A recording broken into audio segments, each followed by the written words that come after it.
To my channel with another video. তো আজকের ভিডিওর থাম্বনেলটা দেখে আপনারা বুঝতে পেরেছেন যে আজকের ভিডিওতে আমি আপকামিং নিফটি ফিফটি অর্থাৎ আজকে হলো 15ই মার্চ রবিবার। তো আজকে আমি এই ভিডিওটা রেকর্ডিং করছি। আমি আপকামিং নিফটিতে কি হতে পারে, নিফটি কি আরও ক্র্যাশ করতে পারে বা ইন্ডিয়ান স্টকসের কি অবস্থা হতে পারে সেই বিষয়টি নিয়ে ভিডিওটি করছি। তো প্রথম যে কথাটি হলো, আমার এই অ্যানালাইসিসটি কেবলমাত্র এডুকেশনাল পারপাসেই থাকবে। আপনারা এই অ্যানালাইসিসটির বেসিসে কোনো প্রকার ট্রেড নেবেন না।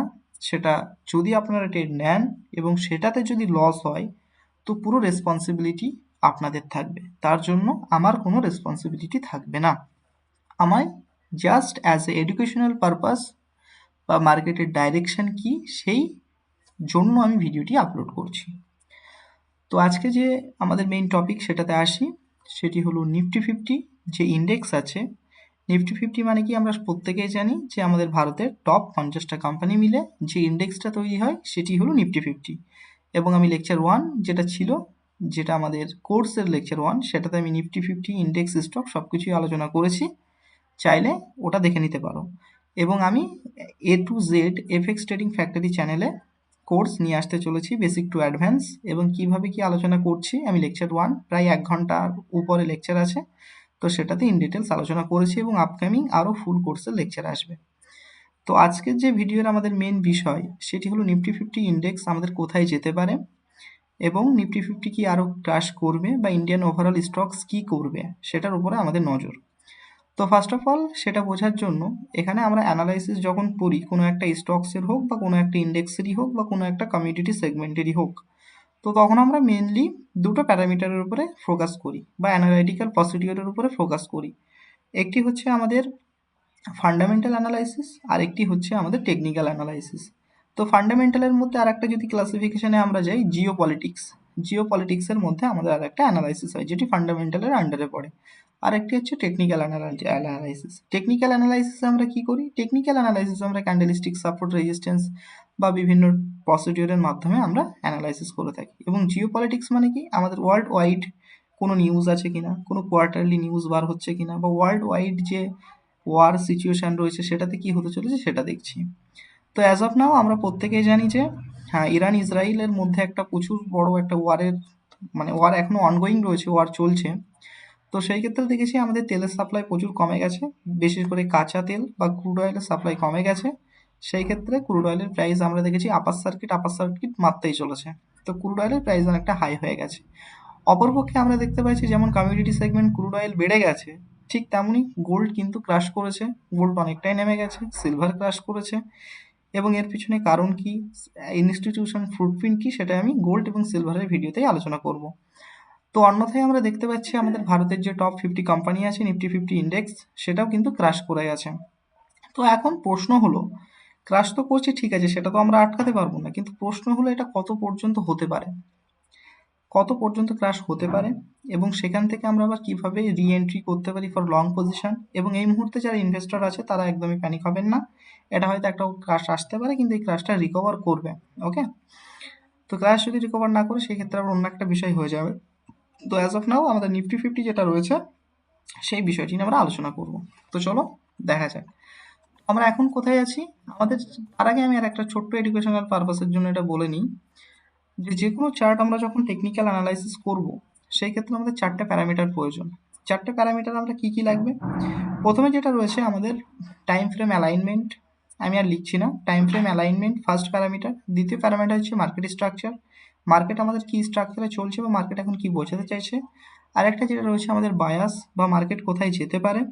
আরেকটা যেটা রয়েছে লিকুইডিটি, যেটা হচ্ছে নাম্বার অফ অর্ডার বা পেন্ডিং অর্ডার কোথায় আছে। এই 4টে প্যারামিটারের উপরে বেস করে এবং অ্যাডভান্স আইসিটিকে ইউজ করে আমি এই নিফটি ফিফটি যে ইন্ডেক্সটা রয়েছে সেটি আজকে অ্যানালাইসিস করব। তো চলো দেখা যাক আমাদের সেগমেন্টে কি কি রয়েছে। তো আমরা এখন যেটা আছে নিফটি ফিফটি ইন্ডেক্সের মান্থলি টাইম ফ্রেম এনএসসি চার্টে আছি।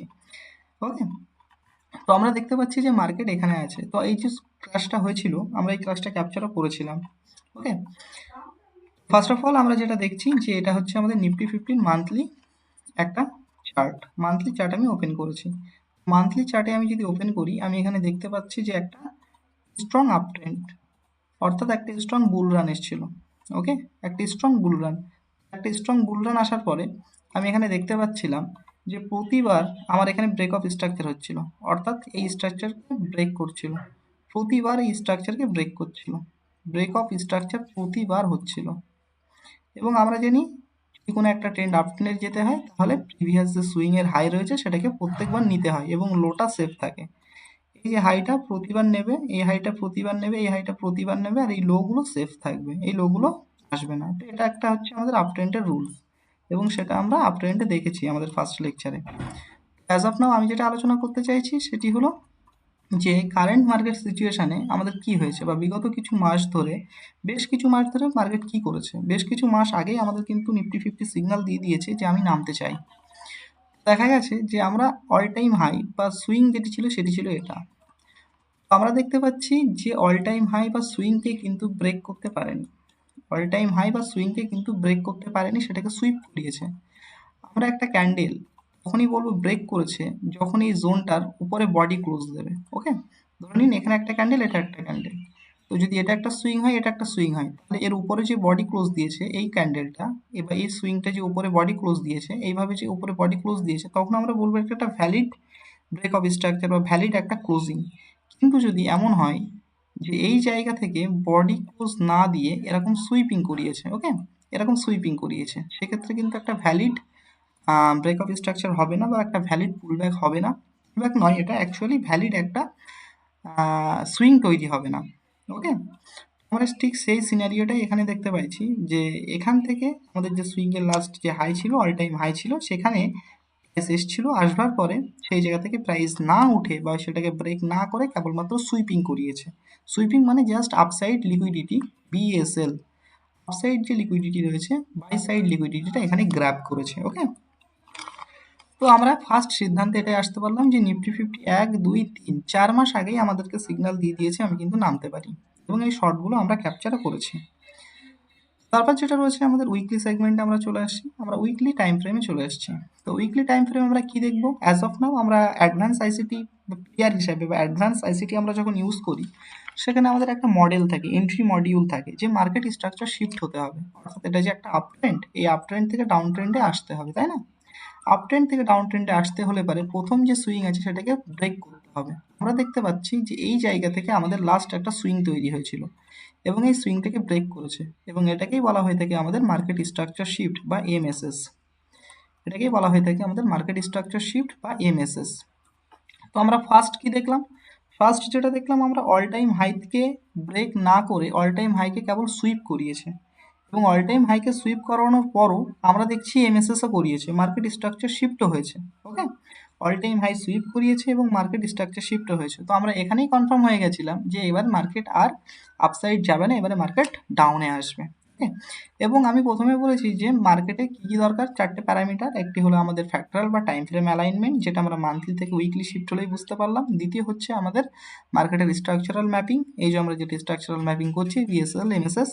আরেকটি যেটা রয়েছে আমাদের মার্কেটের বায়াস, যে মার্কেট কোথায় যেতে পারে। আর একটা মোস্ট ইম্পর্টেন্ট, সেটা হচ্ছে মার্কেটের লিকুইডিটি, এবং বা পেন্ডিং অফ অর্ডার কোথায় আছে, মার্কেটের লিকুইডিটি কোথায় আছে।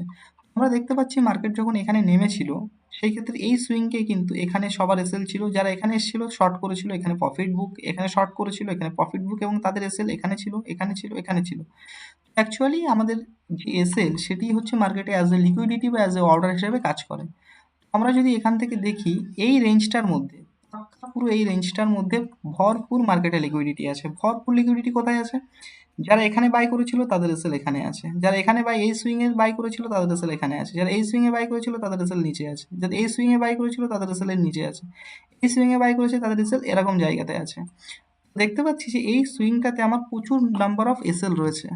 তো আমাদের কি করতে হবে, আমরা শুধু not only chart analysis, support, resistance, candlesticks বা কিছু চার্ট প্যাটার্ন বা কিছু অ্যালাইনমেন্টের উপরে কিন্তু ট্রেড করতে পারবো না। আমাদের অ্যাকচুয়াল মার্কেট অ্যালগোরিদম বুঝতে হবে, অ্যাকচুয়াল রিটেলার মাইন্ডসেট বুঝতে হবে, তাতে আমরা রিটেলার মাইন্ডসেট বুঝতে পারলেই কিন্তু অপারেটর কি করতে চাইছে সেটা বুঝতে পারবো। তো আমি দেখতে পাচ্ছি এখানে ম্যাক্সিমাম নাম্বার অফ অর্ডার রয়েছে, তো ম্যাক্সিমাম নাম্বার অফ অর্ডার বা লিকুইডিটি যেখানে আছে, এবং আমরা জানি মার্কেট সবসময় লিকুইডিটির দিকেই যায়, নাহলে মার্কেট তো মুভ করতে পারবে না। তো অ্যাজ অফ নাও আমরা দেখতে পাচ্ছি যে মার্কেট এই জায়গাতে প্রচুর পরিমাণ লিকুইডিটি রয়েছে, এবং লিকুইডিটিগুলো ইজিলি হান্ট হচ্ছে। এবার কথা হলো আমাদের মার্কেট যেতে পারে কত দূর বা নামতে পারে কত দূর। আমরা দেখব মোস্ট প্রবাবিলি কত পর্যন্ত সব থেকে হাই লিকুইড জোন আছে। আমরা দেখতে পাচ্ছি লাস্ট এসএসএল এই জায়গায় ছিল, sell side liquidity. Last SSL আমাদের এখানে ছিল, লাস্ট এসএসএল আমাদের এখানে ছিল, সেল সাইড লিকুইডিটি। কিন্তু অ্যাজ অফ নাও মার্কেট যদি এখানে চলে আসে, according to my experience market এই রেঞ্জটাকে ক্র্যাক করে দেবে। মার্কেট এই রেঞ্জটাকে ক্র্যাক করে দেবে, মার্কেট এই রেঞ্জটাকে ব্রোকেন করে বা এই রেঞ্জকে ভেঙে ফেলে বেরিয়ে চলে যাবে।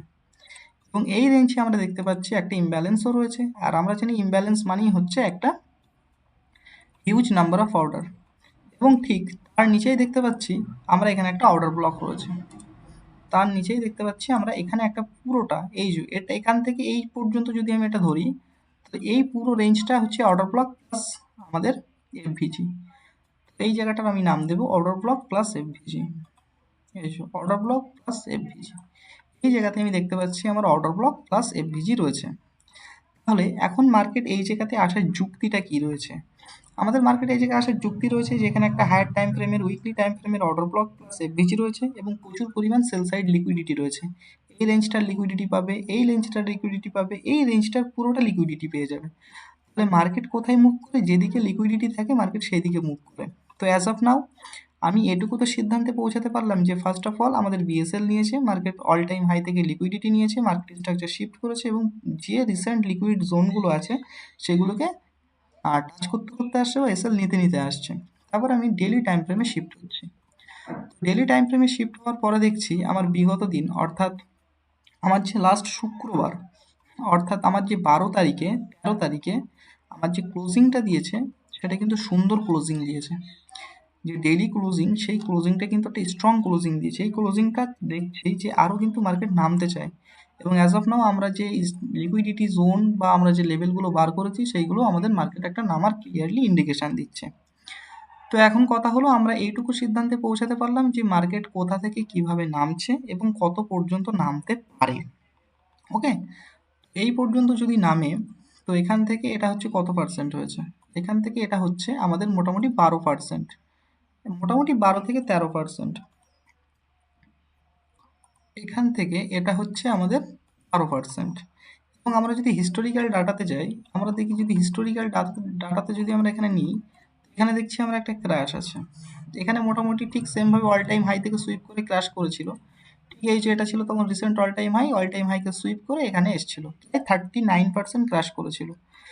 39% ক্র্যাশ করেছিল। যদি এখানে হিস্ট্রি রিপিটও হয়, যদি এগেইন হিস্ট্রি রিপিট হয়, তো এখান থেকে এই লেভেলটা আমি যে লেভেলটা নিয়েছি সেটা প্রায় 30%-এর কাছাকাছি, প্রায় 30%-এর কাছাকাছি। যদি না আসে আমি দেখতে পাচ্ছি এখানে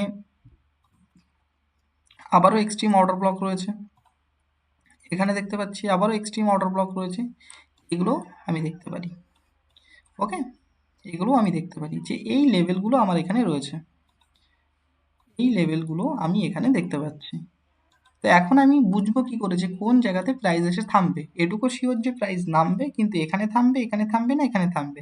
আমরা সেখানে সেই দিনের ক্যান্ডেলটা, সেই উইকের ক্যান্ডেলটা কিভাবে ক্লোজিং হয় সেটাকে সুইপ করে নাকি আমার বডি ক্লোজ দেয়, সেই হিসাবে আমি আবার নেক্সট ভিডিওতে আলোচনা করব যখন প্রাইস এই লেভেলগুলোতে পৌঁছাবে।